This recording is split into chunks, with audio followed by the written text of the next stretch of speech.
And I think we're live.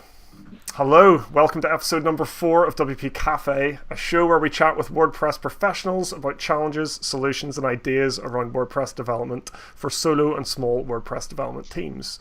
My name's Keith Devon, and I'm today's host. I'm joined by my co-host Mark Wilkinson, and in this episode, we are pleased to welcome Steve Jones and Ross Wintle. Welcome to the show, guys. Hi, thanks. Good morning. So we've called this episode, What Can WordPress Developers Learn from the Laravel Community and Ecosystem? So Mark and I know of Laravel, but we don't know a whole lot about it.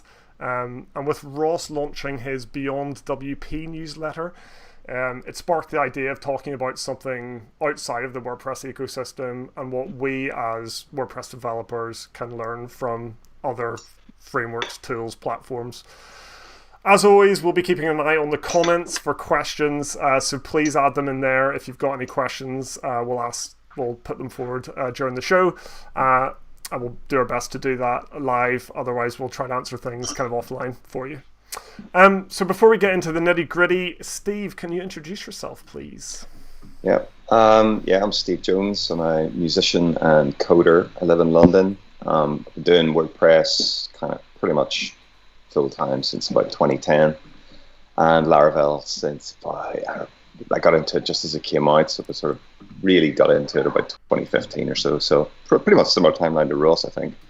And I currently mix and match. I use Laravel for some things, and I use WordPress for others. And there are decisions to make as to which thing to go for. But that's it. So yeah, mostly developer at the moment, but still doing some music, hence my music gear all around me. Yeah, cool. Thanks, Dave. And Ross? Yeah, hi, I'm Ross Wintle. I'm a software developer. My background, I started doing safety critical software development. So there's software of mine flying around in aircraft, sometimes above your heads, which is a bit scary. I then did some kind of corporate hosting stuff and ended up about 10 years ago going freelance as a software developer, working with WordPress, and about 5 years ago started adopting Laravel into my skill set as well. Very cool. This should be a great conversation. I'm actually worried, so we've had a bit of a pre-show chat, and there was some absolute gold, so hopefully it all gets regurgitated during the recorded part of the show. But yeah, it definitely bodes well for the conversation we're about to have. I'm really, really looking forward to it. Mark, do you want to get started with the questioning? Yes. Interrogation? Morning, everyone. I'll get started with some questions. So I think the first thing that we really need to know, and I think that would help a lot of the viewers, is like what actually is Laravel? So if you could describe what Laravel is, how would you describe what it is? Let's start with you, Ross. Okay, so Laravel is what's called a software development framework. I've got a frog in my throat, hold on. Live on air. It's a software development framework, so it gives you the building blocks for creating applications. So whereas WordPress is an application that has been built, Laravel itself, when you install it, it gives you a certain amount of functionality, but it doesn't give you a complete application. So you could use Laravel to build something like WordPress, but it's not actually a WordPress itself. But if you think up a web application, something like a tool that you can log into that has users and data that it's processing and stuff that it's outputting with buttons and a user interface. That's the kind of thing that you would build from Laravel, and it gives you a decent set of building blocks to do that with. Excellent. Anything to add there, Steve, or is that a good summary? That's a good summary. Excellent. Yeah. Cool. Okay then, so that's what Laravel is. Thank you for that. That gives me a better understanding as well. I'm sure it does to Keith as well. And hopefully you guys watching. So how is developing with Laravel different to developing with WordPress? So is there any specific software or tools or things that you need that you might not have if you're a standard WordPress developer? Steve?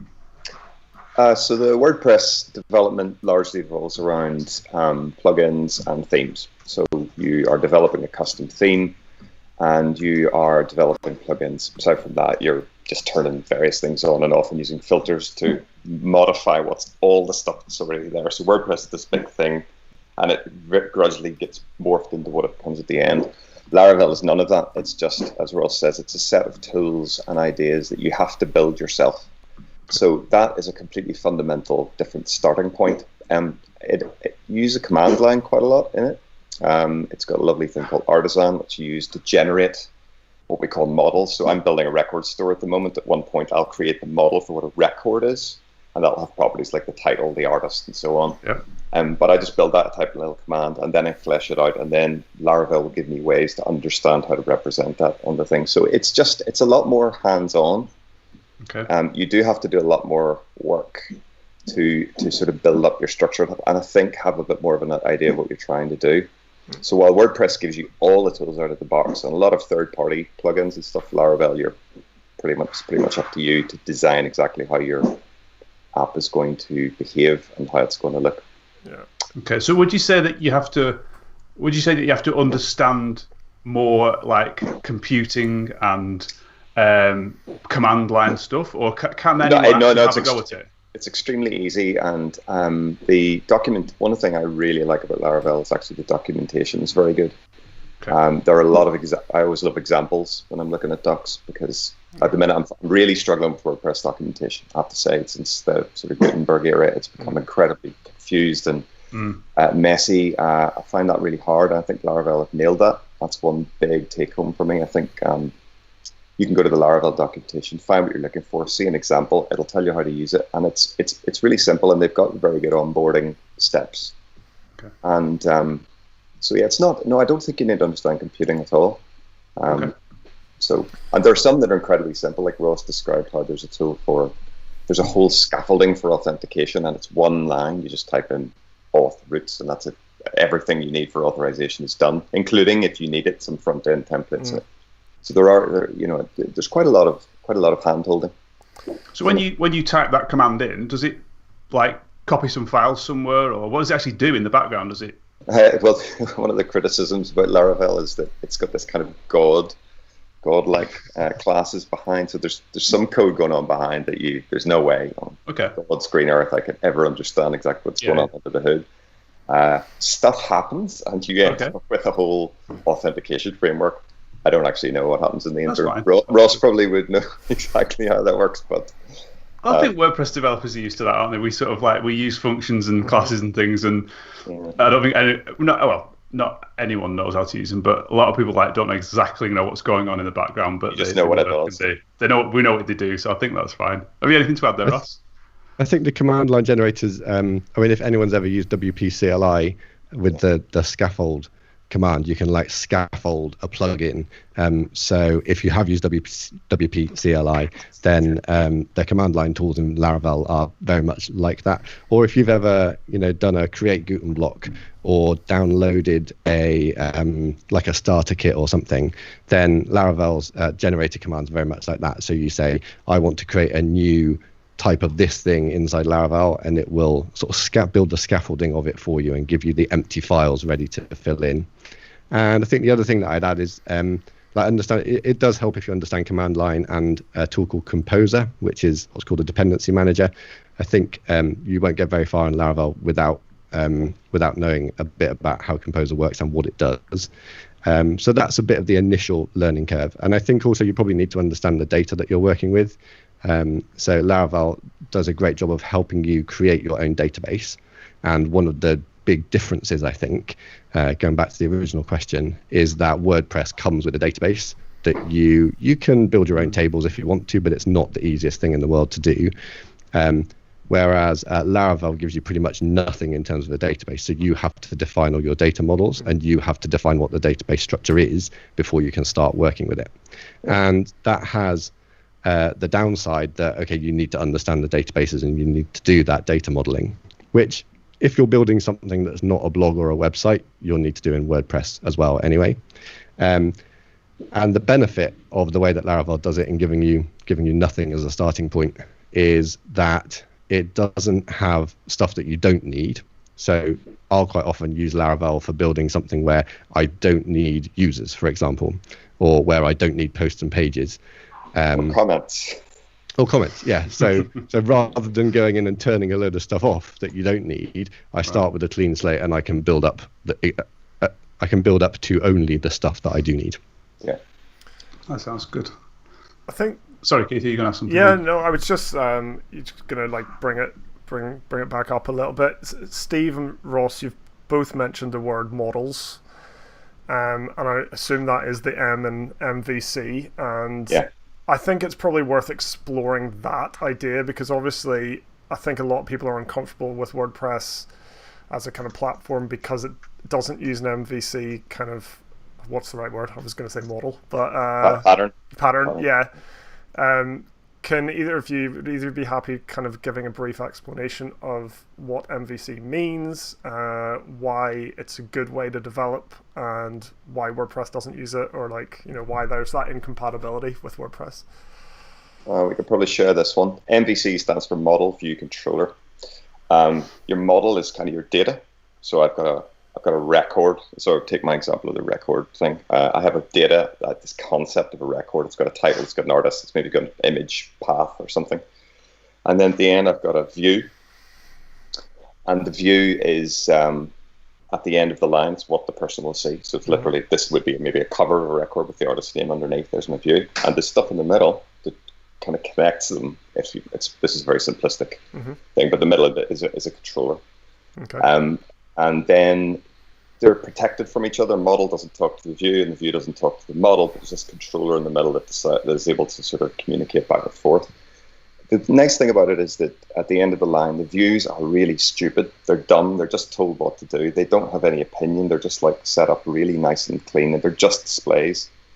One thing that happens a lot in WordPress is that your templates, which are effectively your views, is what comes up at the end of the line. They end up getting splattered with a lot of logic, some business logic, and that is something which I certainly, from the beginnings of working with Laravel, it was one of my big learnings, was this doesn't seem quite right. I've really got to try and get this data further up the chain, and that led to a big change in the way that I do stuff, and there are ways we can talk about that.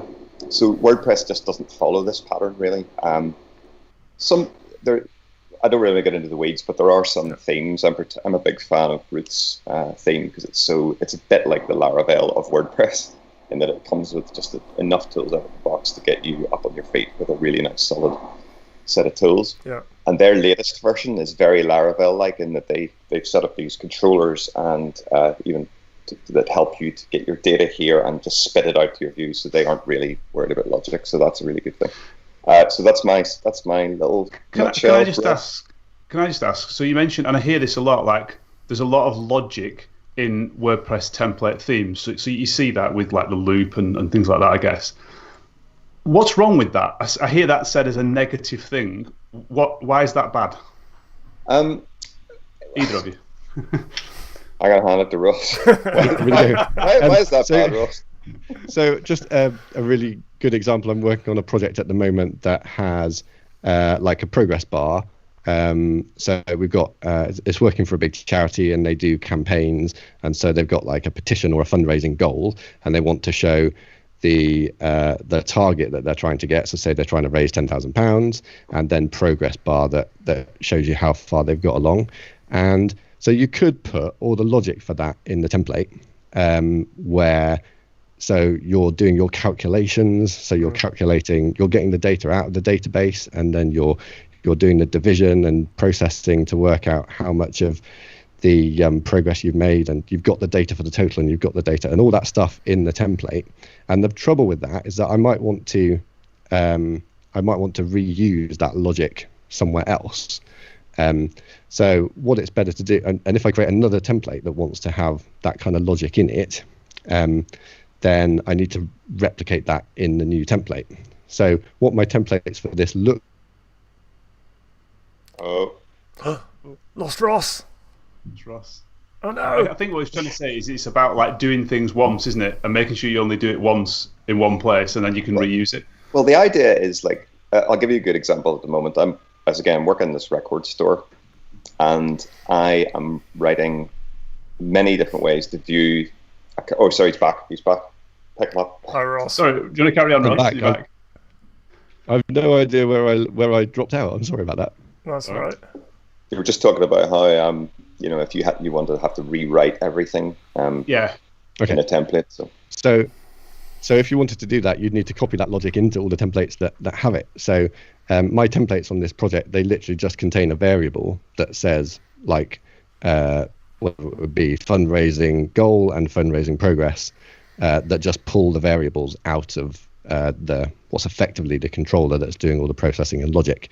And then I can modify that logic. So if I need to modify that logic, let's say instead of displaying a percentage, I'm displaying some other kind of metric in my progress bar, then I just go into the controller and edit that, and I don't need to go and update all my templates. So it's separating, I want to display this variable which goes in the template from how is this variable calculated, because the result of that calculation might want to be used in more than one place.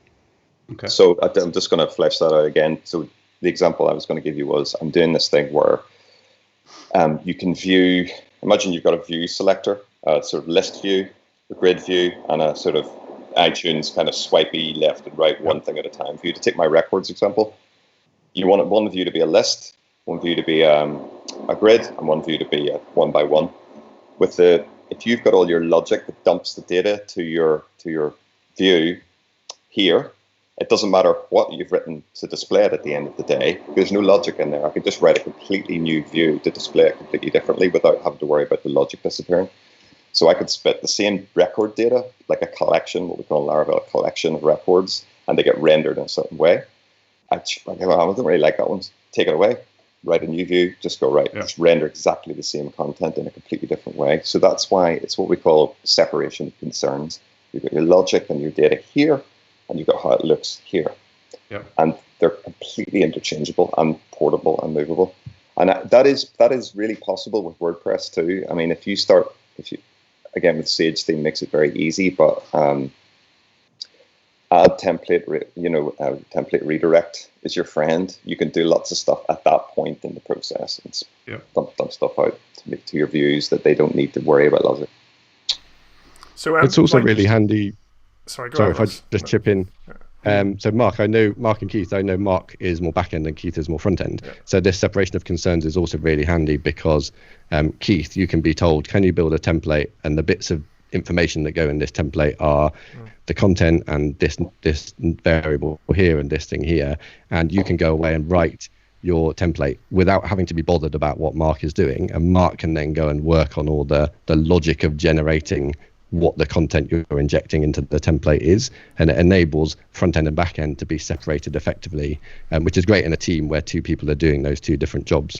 So I think there's that in there. And on the project that I was working on for this big charity, it was kind of magic that the client came along and said, we want to completely change how the display of these progress bars work, and I could go in and I could update the template without having to be bothered at all by the logic that was in there, and it made updating the template really, really simple because we'd separated out all the calculations and numbers and data from the template and put it elsewhere. So kind of felt magic. I could just update this template and everything just kind of worked. Yeah, I feel like this is kind of what Mark and I try to get to when we're working.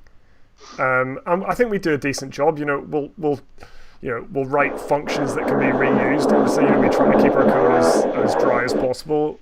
So we don't have the same logic in multiple template parts and things like that. But I think what it will take for us to kind of get to the full understanding is to actually try it, because I'm still sort of struggling to see the real advantages and what you can't do with WordPress, in its kind of native state. I don't know. Can I give an example project that that is very non-WordPressy that might help sort of demonstrate why you might use Laravel. So I built this thing. Do you remember when Brexit was a thing? I hate to bring it up, but it was a thing a couple of years ago in our country at least. And there was this massive petition on the government petitions website. So the UK government allow you to create petitions and people can sign the petition. And there was this one particular petition about Brexit that went crazy. It got 6 million signatures. Back out of politics a bit, I was really intrigued by the data and how these petitions were growing in size, but the government don't keep they give you the petition signatories now, but they don't keep the historical growth of the petitions. So I want to build a thing that will query their open API to grab the current petition value every 5 minutes and then store it in a database, and then I can plot the graphs of the growth just because I wanted to analyze that data and see what it looked like. So, like, could I have built that in WordPress? Well, yeah, I could have created data points as a post type and created petitions as a post type and somehow use post meta to link them together. But, over a period of 6 months that a petition runs, I create an awful lot of data points, which would be an awful lot of bits of post meta linking things together. I could have created a custom table to link the two entries of the post type together, or I could have used taxonomies or something. But just looking at it, nothing in WordPress kind of felt right. Plus, I didn't need logins or anything. I didn't need any users or authors or postal pages or comments or media or anything like that. So WordPress had a load of stuff that I didn't need, and it didn't have some things that I did need. So I've used Laravel. It's got really, really good system for doing like recurring jobs. So I can easily set up my jobs that run every 5 minutes to collect the data. It let me build my own very simple database from the ground up that had only the information in it that I needed and that was quick and efficient to run queries on. And it was a very non-WordPressy thing. And so that's the kind of thing where, okay, I can choose not. Laravel does actually come with authentication and user registration and login out of the box. You can, I think Steve said, with one line of code, you can set that up really quickly. But I didn't need any of that. So I left that at the side, built my simple database, built all the collection stuff that happened on top, and that was my app. And so that's kind of just an example of something where, okay, I want to build this, but WordPress really isn't the tool for the job. Mm-hmm. Yeah. I have a question. So it sounds as though you've got to do a lot of this yourself, which in many ways is a good thing, like you said, because you're not turning things off. You're just building what you want instead. Is there a risk of, like, a security risk, that if you're creating everything yourself, it is just down to you to get it right? Whereas if I'm using something like WordPress and I'm using, just pick like the insert post function, for example, that is a tried and tested function that has been tested hundreds of thousands of times with different data, and it won't make a mess in the back end because it's sanitized, etc. Or are there things in Laravel that stop you doing things wrong like that? Yeah, it's got a lot of framework to make sure that nonsense like that doesn't happen. I would argue it's more secure than WordPress. Okay. This sort of doing things yourself. It's not as difficult as it may seem. For example, when Laravel are describing themselves, they use the two words a lot: expressive and fluent, and that is actually. Those are two words that I do think describe what it does extremely well. So if you are trying to flesh out a database, you type in one command line for what you're trying to build, and it creates a thing. It's called a migration, but it's effectively just a way of you telling what you want in your database. And it's just, everything's got a name. So you say, right, I want a string, and it's going to be called name. I've got an integer, it's going to be that. I want some JSON, it's going to be called this. And it's got all these things. They're all built in. They're all documented. Yeah. Okay. And then you just go migrate, and it runs and it builds a database, and everything works. And then you can build a controller that will have a classic sort of CRUD model. They create, the update, delete functions, and they all connect through database perfectly well. So it does have a lot of stuff out of the box that makes sure that. Yeah. Okay. And the security is solid. Yeah, you're not writing PHP from scratch. No, it's nothing like that. Yeah, what Laravel gives you is it gives you, it calls itself a framework. So it gives you this layer of stuff that you can build your application with. So it comes with the ability to create and query your database, and all that is completely safe. So it does all of the escaping SQL queries and stuff like that for you. It does that. This authentication system that you can get out of the box that you can choose whether or not you use, that has rate limiting, which in Laravel 8 that's coming out today is like incredibly configurable. So you can just tweak some numbers in a config file and change your rate limiting. It comes with password reset and all that kind of stuff. What else does it come with? Cookies. Cookies, CSRF protection. It's very, very well thought out, and it takes away having to think about. I know WordPress does the same. It takes away having to think about all that stuff because it does a lot of it for you. But equally, Laravel gives you those building blocks, and those building blocks are tried, tested, proven. They're running at large scale. They're running on, hundreds of thousands or millions of applications all over the place. And so it does give you those protections. You don't need to worry about a lot of those things, but it is helpful to understand what Laravel is doing in order to get the best out of those particular kind of features that it gives you to build with. Yeah, I think that's good to know, because that's one of my worries about moving away from WordPress, is that WordPress handles a lot of the stuff that I don't know quite well. Like, I don't really write SQL queries because I don't know. I mean, I could do it, and don't get me wrong, but it's not where my expertise is, if that makes sense. And that was what worries me about using something like Laravel, is that comfort blanket taken away. No, it's not at all. In fact, one thing I really like about it is you can go from here, zero knowledge of how to write a SQL query, to writing raw queries here, and there's everything in between. And that's something I quite like about it. It does make a lot of stuff extremely easy for you. For example, one thing I found nice at the start of working with Laravel was the ability to relate models to each other. So, for example, I'm writing a thing at the moment to use this music app called Endless, and there are lots of users, and they all have lots of jams, and the jams have lots of tags, and those tags subsequently have good jams that they're associated with, and so on. Trying to structure this data model again in WordPress, it'd be a total nightmare. It would just be, you'd be mixing and matching custom post types and taxonomies, and then the taxonomy, it just isn't really written well. But in Laravel, you could do one line, user, arrow, jams, and it will pull out all the jams. And it does all the relationship stuff for you, and it just makes it really easy. I haven't written a single query or a single line of SQL, no chance. But it is lovely and fluent for that. I think it sounds like it's a bit different to what I thought it was, actually. I think it's probably worth a bit more investigation, because it sounds. I took it as I know it's a framework. I took it as like a blank canvas that you've got to do everything with, but it's obviously not the case, which is really interesting to know. We've had some questions, we've had some comments in the chat on YouTube, so thank you for those. And if you have any questions for our guests, or want to add to this discussion, then do jump in there. Someone mentioning the new get template parts in WordPress, where you can pass data to that. So it's a similar thing where you can send the data to the template part and then maybe keep the logic away from that, possibly. I don't know. So that was a good one. That's a good step. Yeah, it's perhaps an in-between step maybe that helps and such. So yeah. So I think we've been talking around the question of when to use WordPress, when to use Laravel. So I wonder if is that just very intuitive for you guys? Do you know, if a project comes in, you're just like, that's definitely a Laravel project, that's definitely a WordPress project. What's the gray area, and how do you kind of decide which to go with? And then kind of a question on top of that, can you actually use both at the same time on a project? Is there ever a space for that to happen?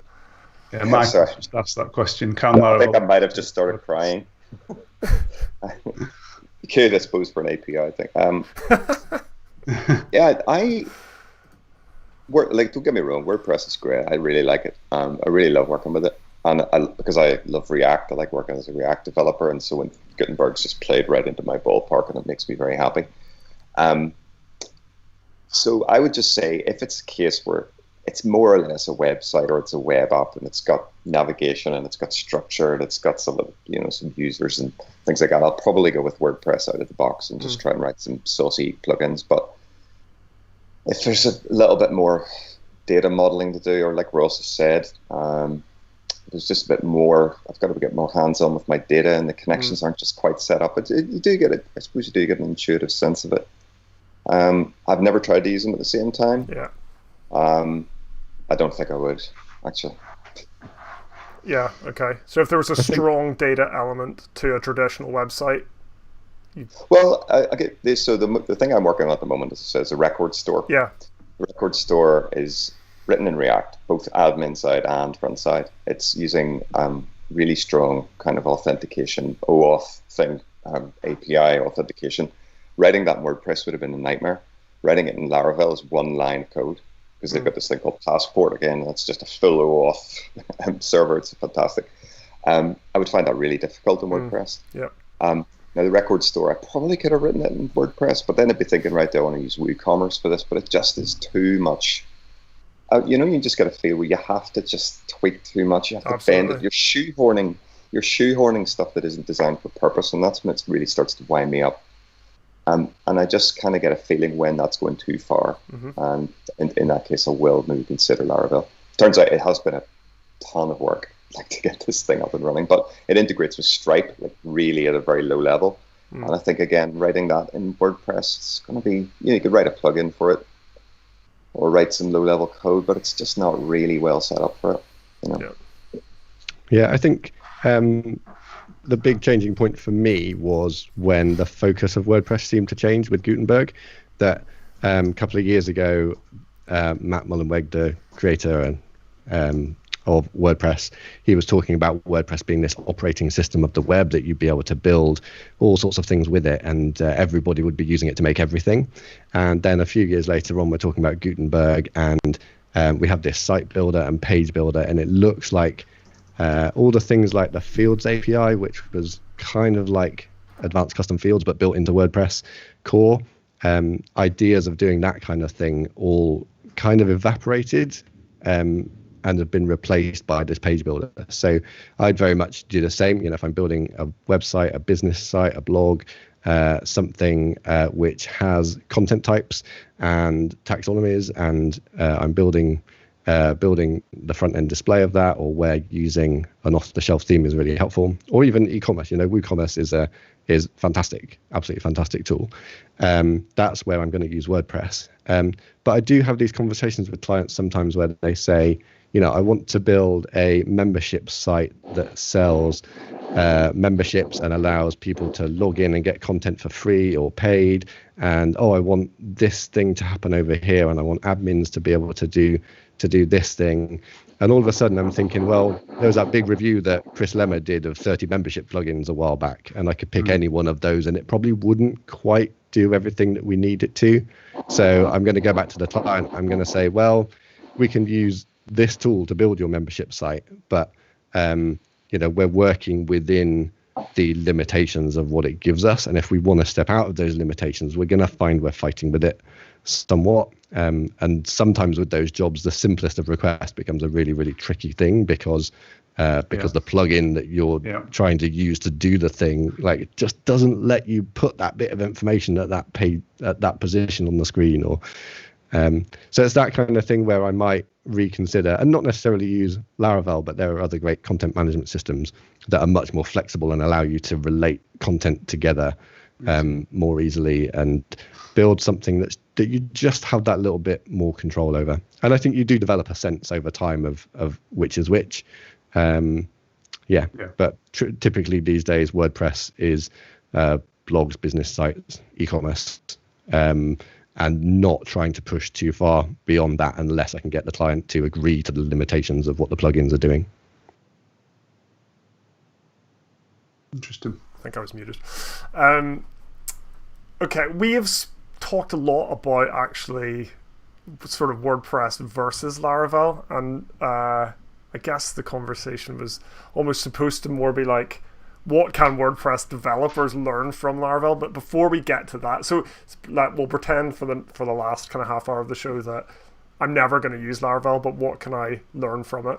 But before we do that, there's a couple of questions I just like to come in from the viewers that I just like to kind of cover. The first here from Michael Bragg. Let's see if I can get that up on screen.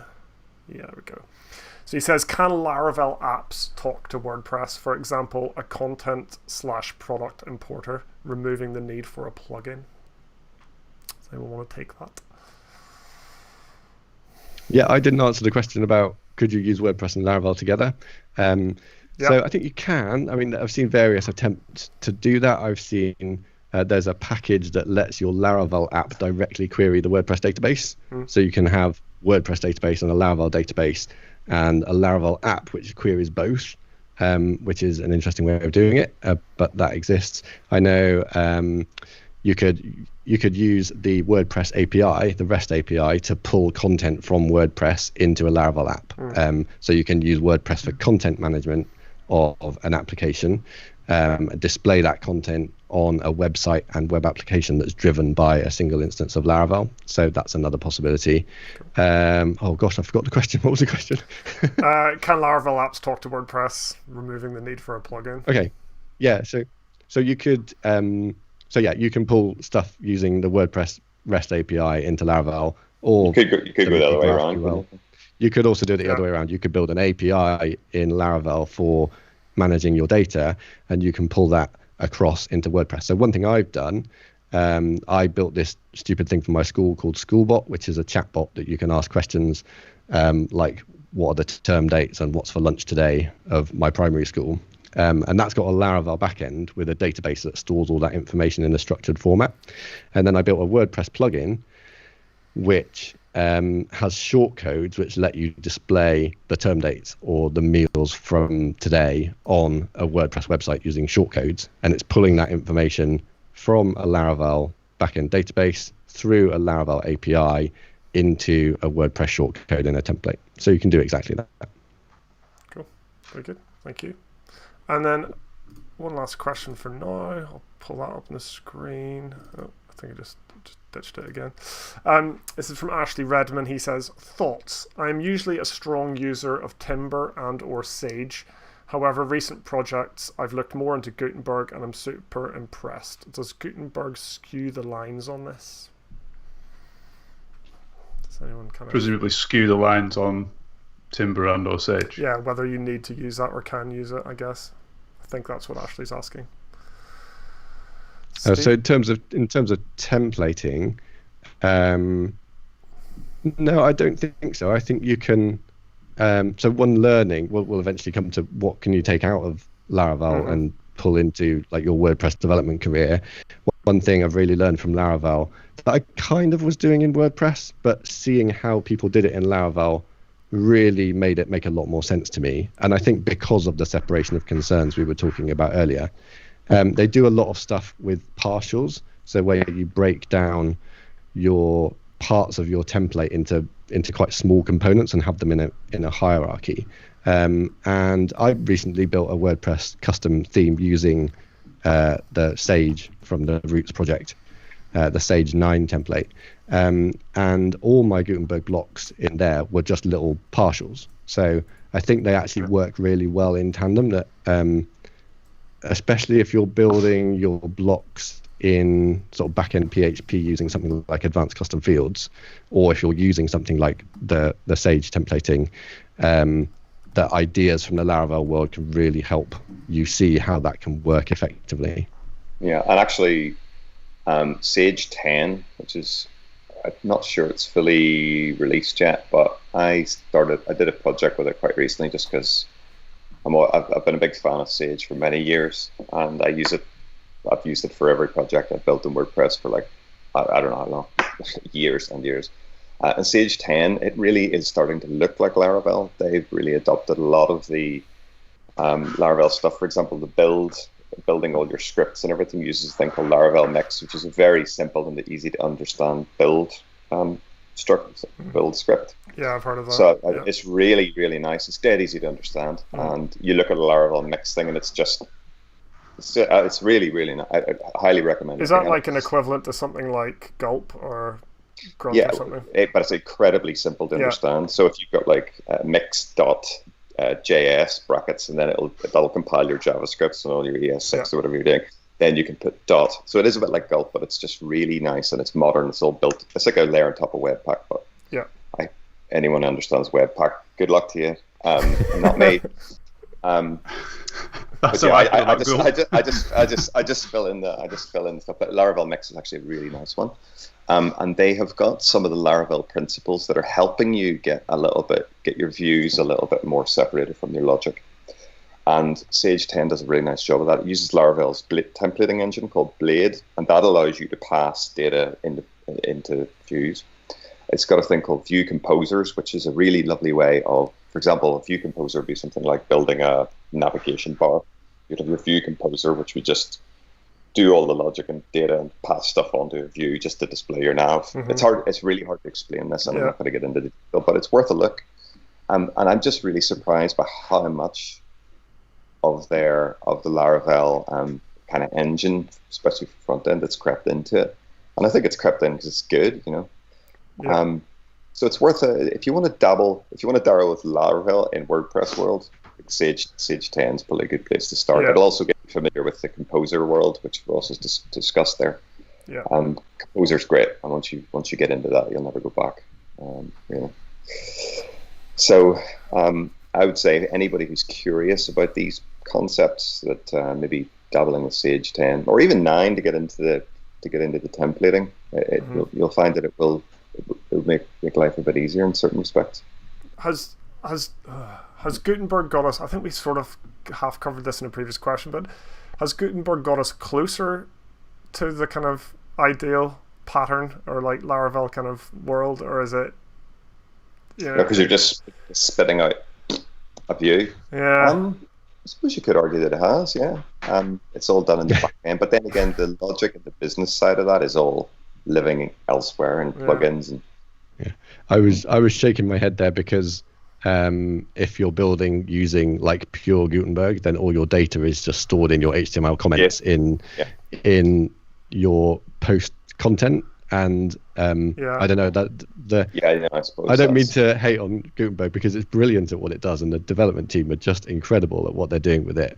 But you know, that's not where structured data should live to me. It should be structured data in the database, structured.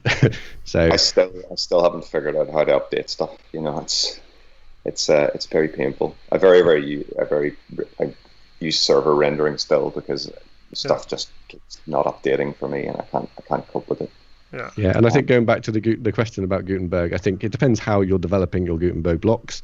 If you're going into React and JavaScript and developing custom native Gutenberg blocks that way, then you're at one end of a scale. And I think sort of server rendered more Laravel type stuff and Sage type stuff that we're talking about is very much at the other end of a scale. And I think probably WordPress developers are headed one way or another. So they're either like learning the JavaScript deeply and heading off into React world and doing that stuff. And that's great if you want to be doing site building, page building stuff using advanced Gutenberg. But again, I'm someone who loves taking data and manipulating data and mashing it up to do interesting things with it. And that's all still for me happening on the back end. You can do that with JavaScript using Node, but my tool of choice, because I know PHP, is Laravel. Cool. I want to come back to Composer because Mark had a rant this morning about Composer, and I want to get him, give him the opportunity to do that again, live on air. Do it here. Rant us. It's not really about. It's just generally, isn't it, Mark, about like build tools and like, yeah, go for it. Well, I'll set the scene. So yeah, a client got in touch and said that I've got this install of WordPress which was using, and I don't know what the right terminology is, Bedrock, Root, Sage, something like that. It was all set up in different folders and everything, and they wanted to put it back to a standard WordPress install because their host wouldn't support it. They wanted to take advantage of the managed hosting where they could do the updates, they could have a staging site, they could do all that stuff that they wanted to use. And the host said, well, your app's just not the right format. We can't support that, which is absolutely fair enough. So I said, okay, well, we'll have a look at it and we'll try and convert it back to do them for you, which was actually relatively easy until you find out that the theme is kind of using some sort of ACF builder thing that's pulled in through Composer that then relies on this, and this relies on this, and this relies on this, and I can't just sort of like, I have to then delve into the world of Composer, and it just makes what would be a simple task massively complicated in my world. And I get that if you understand Composer, I'm sure it's just like, well, it's simple, but if you don't, it just seems to be complicating it where it doesn't need to be for me. But I know, tell me why I'm wrong, I guess is the No, I think you're right. So I think there are two ways to build WordPress things. One is where you are building some kind of big site or application where you're going to be in control of it. You're going to have a retainer contract for maintaining it. That it's your thing, and you don't really have plans to hand that on to somebody else or to have it taken out of your hands. It's like it's your thing. You made it. You're maintaining it, and it's a big self-contained app. In which case, things like Sage and Twig and Timber and Lumberjack and all the Composer-driven stuff where you, put your WordPress fully inside your your Git repository, that's where I see that being intended for. And actually, in my day-to-day work, I do very little of that kind of stuff because it doesn't work for the kind of projects that I work on in WordPress.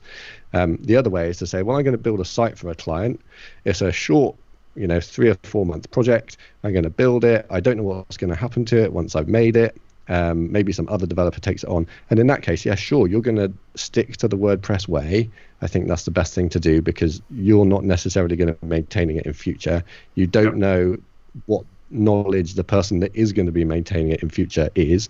You don't know if it's going to move hosts, and all those things that you're struggling right now with.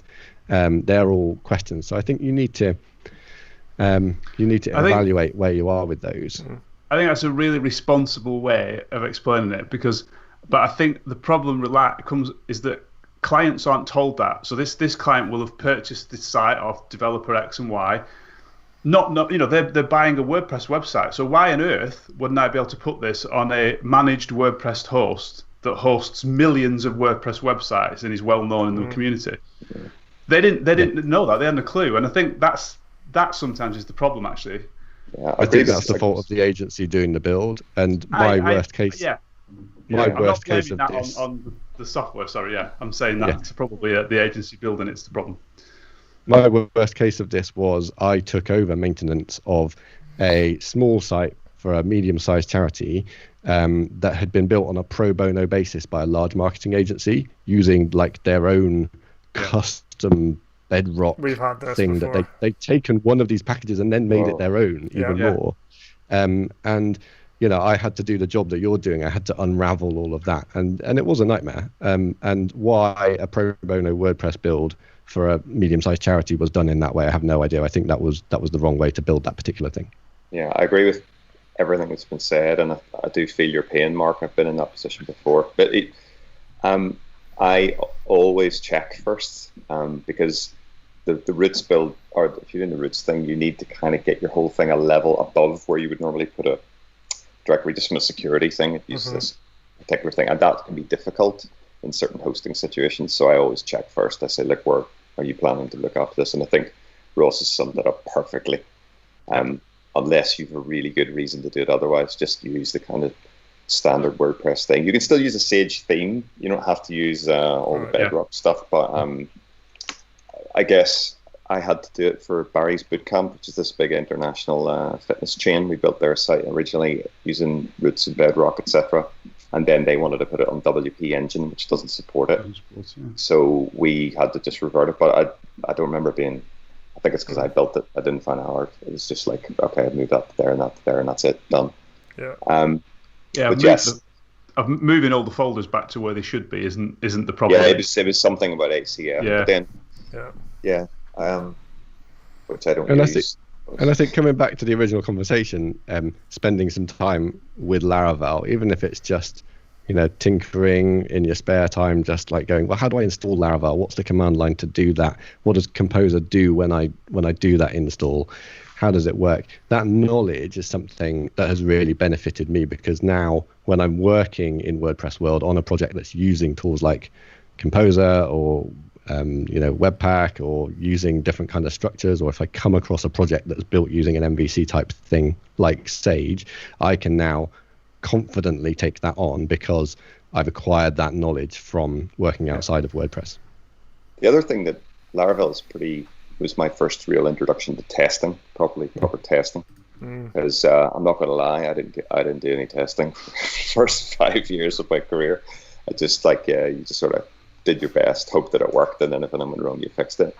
Laravel makes the process of building tests in PHP, use a PHP unit, pretty painless. Cool. So painless, in fact, that you do get kind of addicted to it a little bit, but it's nice to know. You just build your tests, you run your tests, and it makes the testing easy. Yeah. And that was a nice learning, nice introduction via that I've wheeled back into the WordPress side. So yeah, that's cool. So anything else along those lines then that you've brought back in? Because I'm thinking, I guess at the end of this conversation, Mark and I, it'd be good for us to think, right, are we going to go out and learn how to use Laravel? And if so, like, what are we going to be able to bring back from that? Because yeah, I guess that's a good question. Like, should WordPress developers learn Laravel? Should you jump in? Is that going to be beneficial to them, like for their even if they still use WordPress on like in their day job? Like, will learning Laravel make them a better WordPress developer? And like things like testing sounds like we don't do that kind of testing. We don't build unit tests into our WordPress websites. So it's time consuming. Yeah. Time consuming, and it's some very often you're on a budget, you don't have the time. Exactly. But I think it's a really cool thing to learn. There have been tons of. I don't think it's worth you going. It's not something you're going to turn around and go, right, I'm going to go and learn Laravel now, and we'll just do that. I mean, you guys are really good WordPress devs, and you know what you're doing, and you've got a great business going on. There's no much point, but I think that hunger and the fact that you're even doing this podcast is great.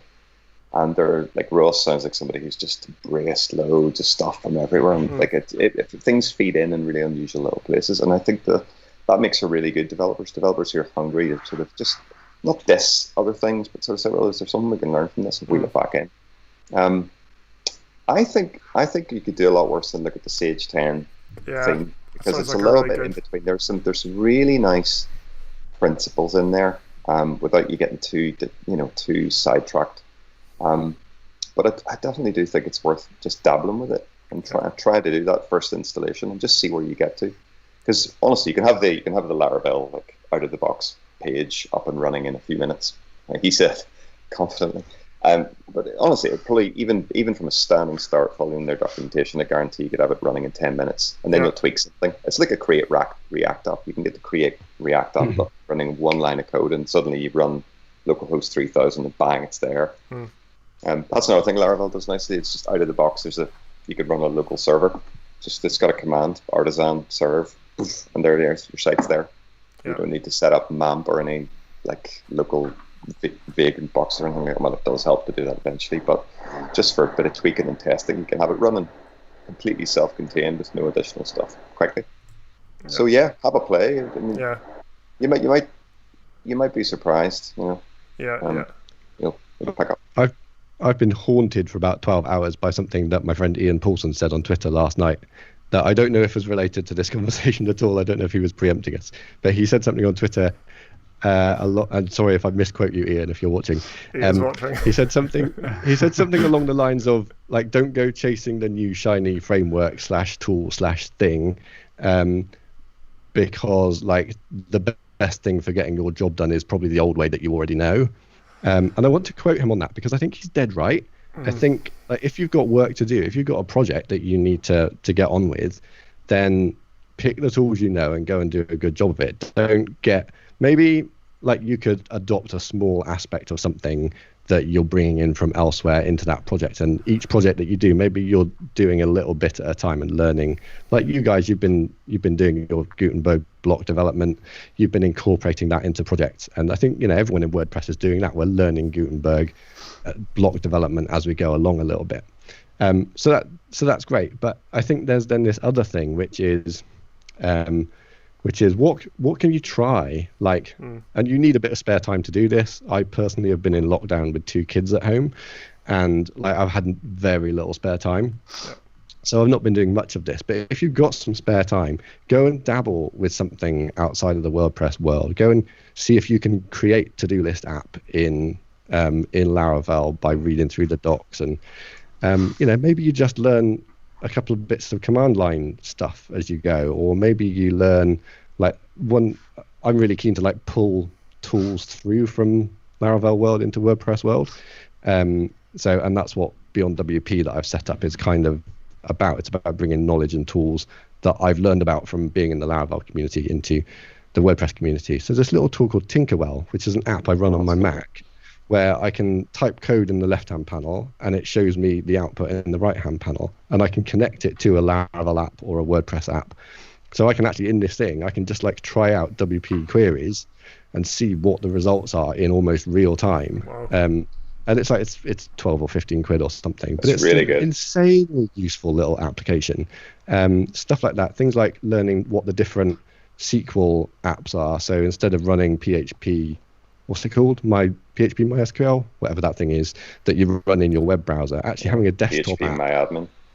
PHP-MyAdmin, that's the thing. But actually having a desktop app like Queryus or Table Plus or something that lets you manage your databases properly from a proper desktop app is like, that's incredible advance in what you're able to do and efficiency and working. So, and yeah, maybe you've learned a bit of command line learning, Composer and Laravel commands, and then you go, well, actually, there's then WP CLI. So can I learn a bit of WP CLI and use the command line knowledge that I learned over there to do WordPress stuff over here? So there's loads.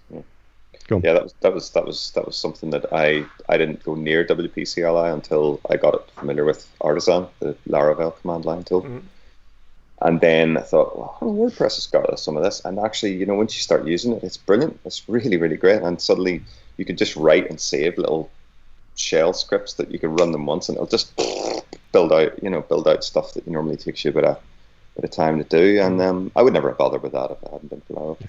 Ross is right, but I'm definitely my own worst enemy. I view every project as an opportunity to learn something new, and I'm definitely my own worst enemy with that. I don't chase the new hotness, as it were. I know what my tools are, but I think, right, this project, I'm going to do it in TypeScript, and the pain, the agony, and then and this project I'm going to learn all about Laravel resources in this project, and then it's like having to relearn the way you think. But ultimately, you come out the other side a better dev. And it's just, I honestly do think that hunger to explore and that's what keeps me. That's why I do it. I think sorry. Yeah, go ahead, Mark. I was just going to say I still haven't got my head around WP CLI. I'm afraid.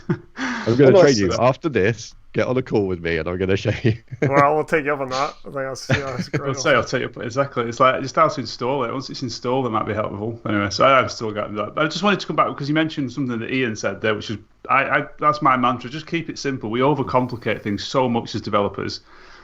But then that kind of contradicts what we've just been discussing in that learning something new is a good thing, and maybe installing Laravel and just having a go, can you get it working? So I suppose where's the line between like, no, I'm always going to use these things because I've always done them, and then I could have a look at this because it might be better. I think that's maybe not a question for now, but it's an interesting point.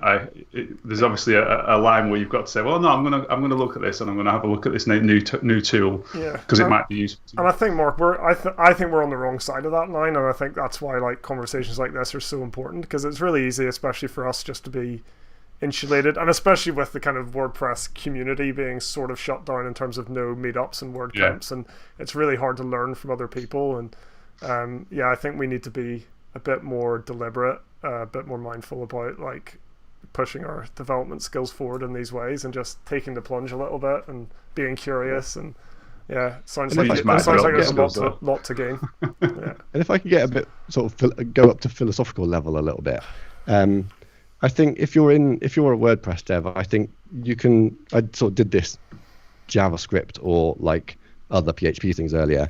I think if you've headed off into React and building native Gutenberg blocks, I think there's a ton of exciting stuff going on over there. That's really, that's a place where you can push the boundaries of what you know and learn new, interesting, hot stuff that's going on over there.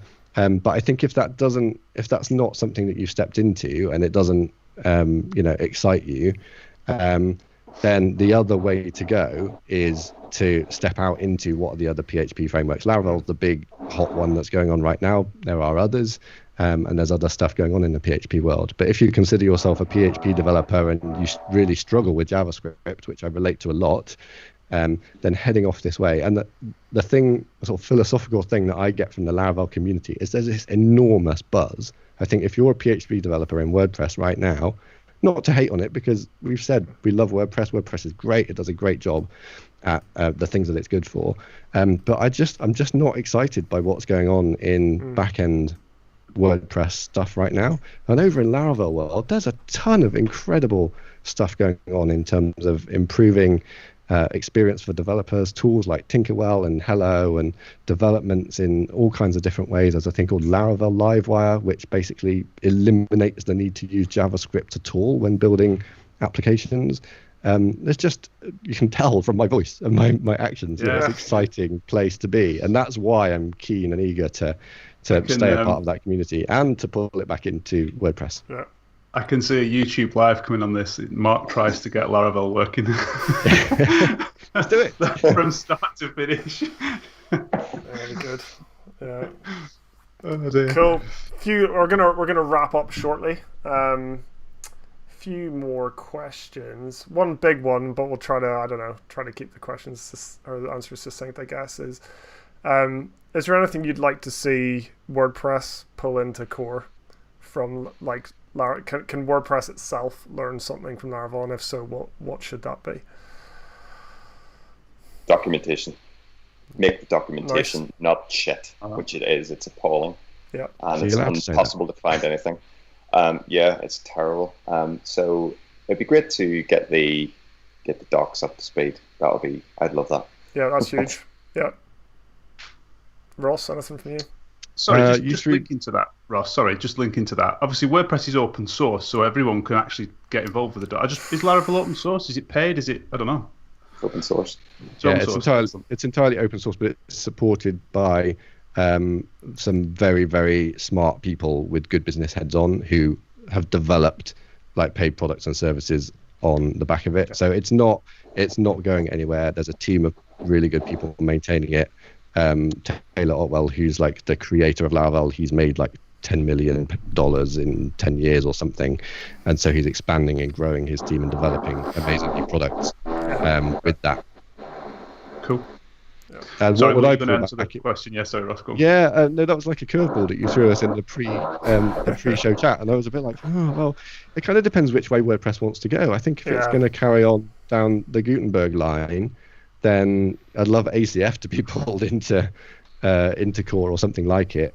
A few years ago, I'd have said I want post-to-post relationships. I think that's the thing that would open up a whole new world of being able to do stuff in WordPress that being able to link stuff together through post meta is just really clumsy and horrible with. Yeah. Would that need a new database table? Yeah, I think so. In WordPress, yeah. But I can't see it happening with the focus of Gutenberg, because Gutenberg is just here's a page with all the data stored in the page content. So yeah, fair enough. Sure. And cool. Last one, WordPress has a thriving ecosystem. Is there something similar in Laravel? I think you've kind of answered that, but anything else to say on that? There are some really good guys. Spatier, a team that spring to mind, a bunch of guys out in Belgium. There are teams who are making really cool Laravel packages, kind of the equivalent of plugins, really. Not quite. They don't really have a plugin installation system at the moment, but it's easy to do. Yeah. With Composer, sorry, Mark.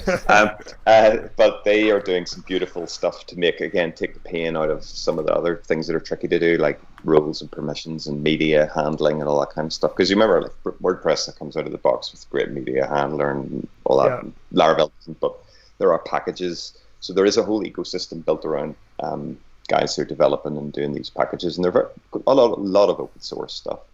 So there's a good thing. I don't think it's quite to the same extent as WordPress, just simply through the sheer numbers, the number of people using WordPress. But I just find, I don't know, just since, again, Ross is right, since Gutenberg came into play, I just find that the split in people talking about it and with the way people are using it has just split down the middle a little bit. There's guys who've gone fully into the sort of JavaScript side, guys who are sort of still digging around trying to do the old school way, and that has made it a little difficult, I think. Yeah. It's almost like you're talking about two different things. I know it probably sounds a bit daft, but that's kind of how it feels at the moment. Yeah. And that for me, I found a little hard. And absolutely. It's like a bit of an identity crisis at the minute, I think, in WordPress. But yeah. Interesting. Well, I don't know about you, Mark, but I think we've got some new things to investigate and play with and follow up on. Thank you so much, Steve and Ross. I really enjoyed that. You guys are full of excellent knowledge, and I loved it. Hopefully our viewers got loads from that as well. Thanks for tuning in, those who tuned in. Thanks for your questions. If you posted questions, sorry we couldn't get to all of them. Steve, Ross, anywhere people can kind of follow up with you if they want to kind of contact you directly, what's the best place, Steve? Code with Feeling on Twitter. Cool. Code with Feeling. Excellent. Ross, how about you? There aren't many Ross Wintles in the world, so all you need to know is I'm not an Australian cricketer. And you can find me pretty much anywhere. I sometimes go under the name Magic Roundabout, which is a fantastic road junction in my hometown of Swindon. And just going to hold this up so you get it right. Yes. If you're interested in this kind of stuff, I've set up the Beyond WordPress or Beyond WP newsletter. It's at beyond-wp.com and beyond_WP on Twitter. So look those things up. First newsletter's coming out shortly, and the whole point of that is to try and get some of my excitement and enthusiasm and the tools and stuff I've learned from Laravel back to delivered into the inboxes of WordPress developers. So awesome. Thank you so much. Yeah, I'm subscribed. I've signed up. Yeah, I hope everyone else is. Speaking of subscribing, if you find this show useful today, please do subscribe on YouTube. We've got some really good shows coming up. We've actually booked in a lot of guests for the next few months. Mark, have you got a little summary of what we've got coming up? I have. So next month, that is October, and it's going to be on Tuesday, the 13th of October. We have got an episode all about pricing WordPress products and services and everything else in between. And for that, we've got Tom Hurst joining us and also Jack McConnell. So they'll be our guests on the October show. And then we've also got some episodes upcoming on marketing, and we've got a second episode on building themes with the block editor as well, coming up shortly. We've got some ideas for a Christmas special, which should be fun. Oh yes, we have, yeah. So that'll be good. Yeah, again, if you like the show, please like, subscribe, share. We'd really appreciate it, and hopefully see you again on a future episode. Thanks again to our guests. Thank you. See you soon, guys. Thanks. Bye. take care.